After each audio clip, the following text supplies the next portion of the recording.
ಓಂ ನಮೋ ನಾರಾಯಣ. ಓಂ ನಮೋ ನಾರಾಯಣ. ಓಂ ನಮೋ ನಾರಾಯಣ. ಈಗ ನಾನು D K Shivakumar ಅವರ ಮುಳ್ಳಿನ ಹಾಸಿಗೆ ಬಗ್ಗೆ ಮಾತಾಡೋಣ ಅಂತ ಬಂದಿದ್ದೀನಿ. ಮುಳ್ಳಿನ ಹಾಸಿಗೆನ ಇಲ್ಲ, ಇವರು ಏನೋ ಹೇಳ್ತಾರಲ್ಲ, ಮಂಚ ಎಷ್ಟುದ್ದ ಇದೆಯಾ ಅಷ್ಟುದ್ದ ಕಾಲು ಚಾಚುದ್ದ. ಇಲ್ಲ ಮಂಚದಿಂದ ಆಚೆ ಹಾಕ್ತೀನಿ ಅಂತ ಹಾಕೊಂಡು ಕೂತ್ಕೊಳ್ಳೋಂಥ ಮನುಷ್ಯ ಇವನು. ಯಾರು? D K Shivakumar. ಹಾಸಿಗೆ ಇದ್ದಷ್ಟು ಕಾಲು ಚಾಚಂಗಿಲ್ಲ, ಹಾಸಿಗೆಯಿಂದ ಆಚೆ ಹಾಕೊಂಡು ಮಲ್ಕೋಬೇಕು.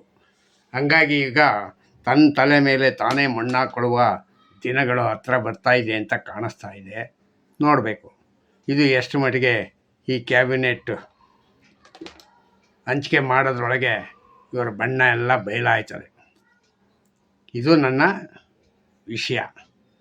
ಇನ್ನೊಂದು ಏನಪ್ಪ ಹಂಗಂತಂದರೆ, ಈ ಅಪ್ಪ ಸುಮ್ಲಿರಾದ್ರೆ ಇರುವೆ ಬಿಟ್ಕೊಂಡ ಅಂತ ಎಲ್ಲರಿಗೂ ನಾನು ಮುಖ್ಯಮಂತ್ರಿ ಆದಾಗ ನಿನಗೆ ಮಂತ್ರಿ ಸ್ಥಾನ ಕೊಡ್ತೀನಿ, ನಾನು ಮಂತ್ರಿ ಸ್ಥಾನ ಕೊಡ್ತೀನಿ ಅಂತ ಇನ್ನೂ ಎಷ್ಟು ಜನಕ್ಕೆ ಹೇಳೋರು. ಯಾರ್ಯಾರು ಈಗ ತಿರುಗಿ ಬೀಳ್ತಾರೋ. ಅದಕ್ಕೆ ಇನ್ನೂ ಅದನ್ನು ವಿಸ್ತರಣೆ ವಿಷಯಕ್ಕೆ ಕೈಯೇ ಹಾಕಿಲ್ಲ. ಈಗಾಗಲೇ 14 ಜನ ಆಗೋಗಿದೆ, ಅವ್ರನ್ನೂ ಸೇರಿಸಿ, ಮುಖ್ಯಮಂತ್ರಿನೂ ಸೇರಿಸಿ. ಇನ್ನಿರೋದು 20 ಸ್ಥಾನ.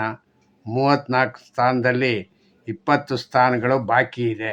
20 ಸ್ಥಾನನೀಗ ಗೌಡ್ರಿಗೆ ಎಷ್ಟು ಕೊಡ್ತಾರೆ, ಕುರುಬರಿಗೆ ಎಷ್ಟು ಕೊಡ್ತಾರೆ, ಮತ್ತು ಮುಸ್ಲಿಮ್ರಿಗೆ ಎಷ್ಟು ಕೊಡ್ತಾರೆ, SC STಗೆ ಎಷ್ಟು ಕೊಡ್ತಾರೆ, ಇದು ಸಮಸ್ಯೆಯಾಗಿ ಉಳಿದಿದೆ.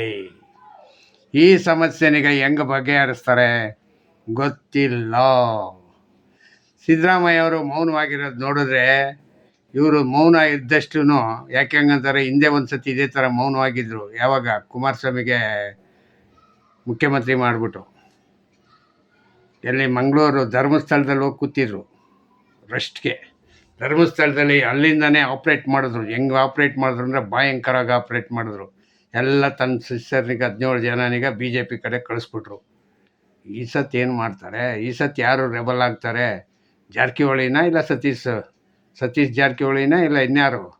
ಯಾರಾದರೂ ಹೊಸ ನಾಯಕನಿಗೆ ಆಯ್ಕೆ ಮಾಡಿದ್ದೀರಾ?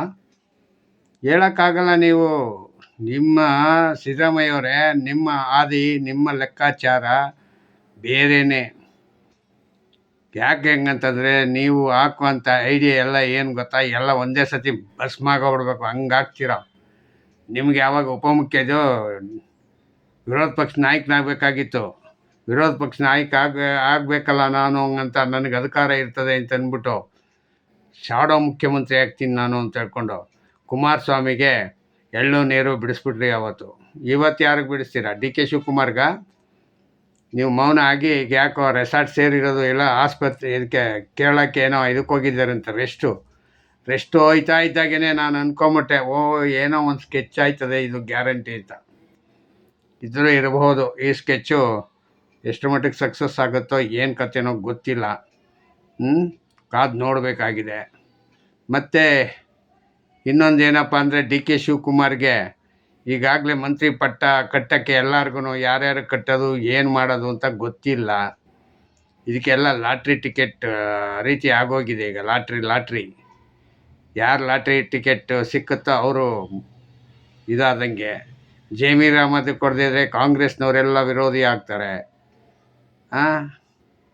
ಮತ್ತು ಯಾರು ಇವರು ತನ್ವೀರ್ ಸೇಠ್ ಕೊಟ್ಟಿಲ್ಲ ಅಂದರೆ ಅಲ್ಲಿರೋ ಮುಸ್ಲಿಮ್ನವ್ರು ವಿರೋಧ ಆಗ್ತಾರೆ. ಈ ಮುಸ್ಲಿಂ ವಿರೋಧನೇ ಕಟ್ಕೊಳ್ಳೋದೇ ಒಂದು ದೊಡ್ಡ ಕೆಲಸ ಆಗಿದೆ ಈಗ ಡಿ ಕೆ ಶಿವಕುಮಾರ್ಗೆ. ಹೆಂಗೆ ಇದನ್ನ ನಿಭಾಯಿಸ್ತಾರೋ ನೋಡಬೇಕು. ಇವರು ರೆಸ್ಟ್ಗೆ ಹೋಗ್ಬಿಟ್ರು ಕೇರಳಕ್ಕೆ ಅಂತ ಗೊತ್ತಿಲ್ಲ. ಇವರು ಇಲ್ಲೇ ಇದ್ದಿದ್ರೆ, ಬೆಂಗಳೂರಲ್ಲೇ ಇದ್ದಿದ್ರೆ ಏನಾದ್ರು ಸಣ್ಣ ಪುಟ್ಟದ್ದ ಸರಿಪಡಿಸೋಕ್ಕಾಗೋದು. ಈಗ 13 ಜನನೂ ಮಂತ್ರಿ ಖಾತೆಗಳು ವಹಿಸ್ಕೊಂಡವರು ಏನೇನು ಖಾತೆ ತಗೊಂಡು ಏನೇನು ಮಾಡ್ತಾವ್ರೆ ಅಂತ ಯಾರಿಗೂ ಗೊತ್ತಿಲ್ಲ. ಒಬ್ಬರದು ಸದ್ದು ಗದ್ದಲ ಏನೂ ಇಲ್ಲ. ಅದರಲ್ಲಿ ಬೇರೆ HD ಕುಮಾರಸ್ವಾಮಿ ಅವರು ಬೇರೆ ಸವಾಲಿಗೆ ಕರೆದಿದ್ದಾರೆ 27ನೇ ತಾರೀಕು. ಸವಾಲು ಆಗುತ್ತಾ ಇಲ್ವಾ ಗೊತ್ತಿಲ್ಲ. ಡಿ ಕೆ ಶಿವಕುಮಾರ್ ಸವಾಲಿಗೆ ಸ್ವೀಕಾರ ಮಾಡಿದ್ರೆ ಎಷ್ಟು ಮಟ್ಟಿಗೆ ಮಾನ ಮರ್ಯಾದೆ ಗೌರವ ಎಲ್ಲ ಸಿಗುತ್ತೆ ಅಂತ ಗೊತ್ತಿಲ್ಲ. ಇವರು ಮಾಡ್ಕೊಂಡಿರ್ತಕ್ಕಂಥ ಲೆಕ್ಕಾಚಾರಗಳೆಲ್ಲ ಉಲ್ಟಾ ಆಗ್ಬೋದು. ಈ ಉಲ್ಟಾನೀಗ ಯಾವ ರೀತಿ ಉಲ್ಟಾ ಮಾಡಿಸ್ತಾರೆ ಅಂತ ಗೊತ್ತಿಲ್ಲ. ಬಿಡದಿ ಜನ ಮಾತ್ರ ಹೇಳ್ತಾರೆ, ಯಾರೂ ಹೋಗಿಲ್ಲ, ನಮ್ಮನ್ನು ಯಾರೂ ಭೇಟಿಯಾಗಿಲ್ಲ, ನಮ್ಗೆ ಯಾವುದೇ ಆದ ಸಂದರ್ಶನಕ್ಕೆ ಸಮಯ ಕೊಟ್ಟಿಲ್ಲ, ಎಮ್ ಎಲ್ ಎನೂ ಕೊಟ್ಟಿಲ್ಲ. ಎಮ್ ಎಲ್ ಎ ಅಂದರೆ ಯಾರು ಹೇಳಿ? ಬಾಲಕೃಷ್ಣ ಅಂತೆ. ಬಾಲಕೃಷ್ಣ ಅವ್ರನ್ನೂ ಕೊಟ್ಟಿಲ್ಲ. ಮತ್ತು ಇನ್ಯಾರು ಕೊಡ್ತಾರೆ? ಯಾರು ಅವ್ರನ್ನ ಸಂತೈಸೋರು? ಅವ್ರ ಜಾಗಕ್ಕೆ ಯಾರು ಲೆಕ್ಕಾಚಾರ? ಹಾಂ, ಒಟ್ಟಿನಲ್ಲಿ ನಿಮ್ಮ ಇಷ್ಟಕ್ಕೆ ಅವ್ರ ರೈತರ ಜಾಗಕ್ಕೆ ನಾನೇ ಅಧಿಪತಿ ಅಂತ ಕೂತ್ಕೊಂಡ್ರೆ ಶಿವಕುಮಾರ್ ಅವರಿಗೆ ನಿಮಗೆ ಮುಳ್ಳಾಗದೆ ಇನ್ನೇನಾಗುತ್ತೆ? ಮುಳ್ಳನ ಮೇಲೆ ಮಲಗಿಸವ್ರೆ ಈಗ. ಯಾರು ರೈತರುಗಳೆಲ್ಲ ಸೇರಿಕೊಂಡು ನಿಮ್ಮನ್ನೇನು ಮಾಡವ್ರೆ ಅಂದರೆ ಮುಳ್ಳನ ಮೇಲೆ ಮಲಗಿಸವ್ರೆ. ಈ ಎಳೆಯೋಕ್ಕೆ ಶುರು ಆಯಿತು, ರಕ್ತ ಬರೋಕ್ಕೆ ಶುರು ಆಯಿತು ಅಂತಂದರೆ ಗೊತ್ತಾಗುತ್ತೆ ನಿಮಗೆ. ಅಲ್ಲಿವರೆಗೆ ನೀವು ಎಚ್ಚೆತ್ಕೊಂಡು ಅಲ್ಲಿಂದ ಈಚೆ ಬರೋಕ್ಕೆ ಏನು ಬೇಕೋ ಅದನ್ನು ದಾರಿ ಹುಡ್ಕೊಳ್ಳಿ. ಡಿ ಕೆ ಶಿವಕುಮಾರ್ ಅವರೇ, ಮುಳ್ಳಿನ ಹಾಸಿಗೆ ಇದು. ರೈತರನಿಗೆ ಕೆಣಕೋದು ಮುಳ್ಳಿನ ಹಾಸಿಗೆ ಇದ್ದಂಗೆ. ಯಾಕೆ ಹೆಂಗಂದ್ರೆ ಹಿಂದೆ ಎಲ್ಲ ಗುಂಡೂರಾಯರು ಮತ್ತು ಗುಂಡೂರಾಯರ ಸರ್ಕಾರ 83ರಲ್ಲೇ ಡಮಾರಾಗೋಯ್ತು. ಡಮಾರಾಗೋಗಿ ಇವರು ಬಂದರು ನಮಗೆ. ಯಾರು? ರಾಮಕೃಷ್ಣ ಹೆಗ್ಡೆ ಅವರು. ರಾಮಕೃಷ್ಣ ಹೆಗ್ಡೆ ಅಲ್ಲ, ಅವಾಗೆಲ್ಲ 4-5 ಜನ ಮುಖ್ಯಮಂತ್ರಿಗಳು ಅಂತ ಹೇಳ್ತಾಯಿದ್ರು. ಜೆ ಎಚ್ ಪಟೇಲು, ಮತ್ತು ಈ ಕಡೆ ಇವರು ಯಾರೋ ಬೊಮ್ಮಾಯಿ, ಮತ್ತು ಇವರು ಯಾರೋ ದೇವೇಗೌಡರು, ಬಂಗಾರಪ್ಪ, ದಿನಕ್ಕೊಬ್ಬ ಮುಖ್ಯಮಂತ್ರಿ ಆದರು ಆ ಗುಂಡೂರಾವ್ರ ರೈತರ ಚಳುವಳಿನಲ್ಲಿ ಸೋತ್ಬಿಟ್ಟಾಗ. ಆವಾಗ ಹಂಗಾಗತ್ತೆ ಹುಷಾರು. ಯಾಕೆಂಗಂತಂದರೆ ನಿಮ್ಮ ಎಮ್ ಎಲ್ ಎಗಳು ನಿಮ್ಮ ಜೊತೆನೇ ಇದ್ದಾರೆ ಗೊತ್ತು. ಮೊನ್ನೆ ಹಾಕಿ ಓಟ್ ಹಾಕಿ ಎಲ್ಲ ಗ್ಯಾರಂಟಿ ಮಾಡ್ಕೊಂಡಿದ್ದೀರ. ಯಾವಾಗ ಬೇಕಾದ್ರೂ ಬದಲಿ ಆಗ್ಬೋದು. ಯಾಕೆ ಹಂಗಂತಂದರೆ ಗೊತ್ತಿಲ್ಲ, ಅದು ಅಧಿಕಾರದ ದಾಹನ ಇಲ್ಲ ಇನ್ನೊಂದೇನೋ ಮಾಡಿ ಅವ್ರನಿಗೆ ಹಳ್ಳಕ್ಕೆ ಹಿಡಿಯೋಕ್ಕೆ ಏನೇನು ಬೇಕೋ ಎಲ್ಲ ದಾರಿನ ಹುಡುಕ್ತಾರೆ. ಎಚ್ಚರಿಕೆಯಿಂದ ಇರಲಿ. ನಿಮ್ಮದು ಇದು ಮುಳ್ಳಿನ ಹಾಸಿಗೆ ಅಂತ ನಾನು ಅಂದ್ಕೊಂಡಿದ್ದೀನಿ. ಮುಳ್ಳಿನ ಹಾಸಿಗೆ ಮೇಲೆ ಮಲಗಿದ್ದೀರ. ಎಳೆದ್ರೆ ರಕ್ತ ಬರ್ತದೆ, ಗಾಯ ಆಗುತ್ತೆ. ಗಾಯ ಮಾಡ್ಕೊಳ್ಳೋಕ್ಕೂ ಮುಂಚೆ ನೀವು ಎಚ್ಚೆತ್ಕೊಂಡ್ರೆ ಡಿ ಕೆ ಶಿವಕುಮಾರ್ ಅವ್ರಿಗೆ ಎಚ್ಚರ ಅಂತ ಹೇಳ್ತೀನಿ. ಯಾಕೆಂದರೆ ಒಂದಲ್ಲ ಎರಡಲ್ಲ 4-5 ರೀತಿದು ಸಮಸ್ಯೆಗಳಾಗಿದೆ. ಈ ಕಡೆ ಮಂತ್ರಿಮಂಡಲ ರಚನೆ ಮಾಡಿಲ್ಲ, ಈ ಕಡೆ ಇವ್ರದ್ದು ಏನೋ ರೈತರದ್ದು ಸಮಸ್ಯೆನೀಗ ಮುಳ್ಳು ಮಾಡ್ಕೊಂಬಿಟ್ಟಿದ್ದೀರ.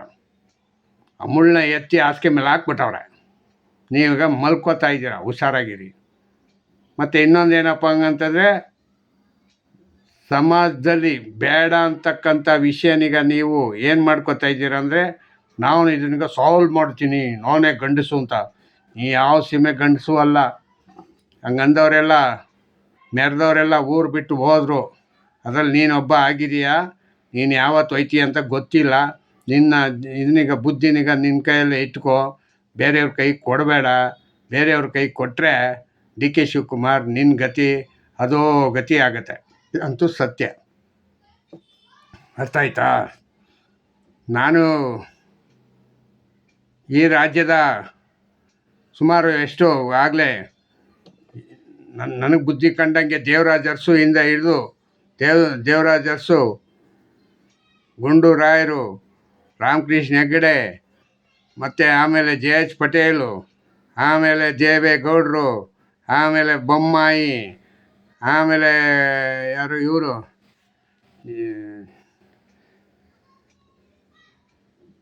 ಕಾಂಗ್ರೆಸ್, ಸುಮಾರು ನಾನು 7-8 ಜನ ಮುಖ್ಯಮಂತ್ರಿಗಳು ನೋಡಿದ್ದೀನಿ. ಆದರೆ ನಿನ್ನಂಥ ಇದಾಗಿ ಮೆರೆದು ಕುಣಿತಾ ಇರೋನು ಯಾರೂ ಇಲ್ಲ. ಅದೇ ರೀತಿ ಮೆರಿತಾ ಇದ್ದ ಸಿದ್ದರಾಮಯ್ಯ. ಈಗ ನಿನ್ನಿಂದ ಅವನು ಮೂಲೆ ಕೂತ್ಕೊಂಡ. ಈಗ ನೀನು ಈಗ ಅದೇ ದಾರಿಗೆ ಅದೇ ರೂಟ್ನ ಹಿಡಿತಾ ಇದೆಯಾ. ಇದು ಒಳ್ಳೆಯದಲ್ಲ.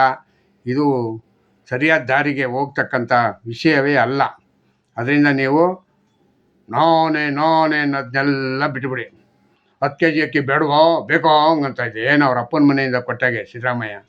ಹೋಗಿ ಈಗ ತೆಪ್ಪಗೋಗಿ ಮೂಲೆಯಲ್ಲಿ ಕೂತವ್ರೆ. ಹಂಗೆ ನೀನು ಏನು ಅಂದ್ಕೊಂಡಿದ್ಯಾ? ನಾನೇ ಮಾಡೋದು ಎಲ್ಲ, ನನ್ನ ಯಾವುದೇ ಕಾರಣಕ್ಕೆ ಏನಾದ್ರೂ ಬಿಡಲ್ಲ, ನಾನು ಮಾಡೇ ಮಾಡ್ತೀನಿ ಹಿಂಗಂತ ಹೇಳಿದ್ರೆ ಏನೂ ನಡೆಯಲ್ಲ. ಯಾವತ್ತಾದರೂ ಜನ ರೈತರು ದೊಣ್ಣೆ ಬಡಿಗೆ ತಗೊಂಡು ಹೊರಟ್ರೆ ಈಚೆಗೆ, ಊರಿಂದ ಈಚೆಗೆ, ಆಮೇಲೆ ನೀವೊಬ್ಬರೇ ಅಲ್ಲ, ಎಲ್ಲರೂ ಅನುಭವಿಸ್ಬೇಕಾಗತ್ತೆ. ಇದು ಎಚ್ಚರಿಕೆ ಇರಲಿ. ಯಾಕೆಂಗಂದ್ರೆ ಅವ್ರನ್ನ ಹೆಚ್ಚಾಗಿ ಕೆಣಕೋದು ಸರಿಯಾದ ಕ್ರಮವೂ ಅಲ್ಲ ಅಂತ ನಾನು ಅಂದ್ಕೊಂಡಿದ್ದೀನಿ. ಇಷ್ಟು ಹೇಳಿ ನಾನು ಇಲ್ಲಿಗೆ ನಿಮ್ಮ ಮಾತಿನಿಗೆ ಮುಗಿಸ್ತೀನಿ ಅಂತ ಅಂದ್ಕೊಂಡಿದ್ದೀನಿ. ಇಷ್ಟು ಹೇಳಿ ನನ್ನ ಮಾತಿನಿಗೆ ಮುಗಿಸ್ತೀನಿ. ಜೈ ಹಿಂದ್, ಜೈ ಕರ್ನಾಟಕ, ಮತ್ತು ಓಂ ನಮೋ ನಾರಾಯಣ. ಶೇರ್ ಮಾಡಿ ಮುಂದೆ ಹೋಗೋದಕ್ಕೆ ನನಗೆ ಅನುವು ಮಾಡಿಕೊಡಿ ಅಂತ ಕೇಳ್ತೀನಿ. ಓಕೆ.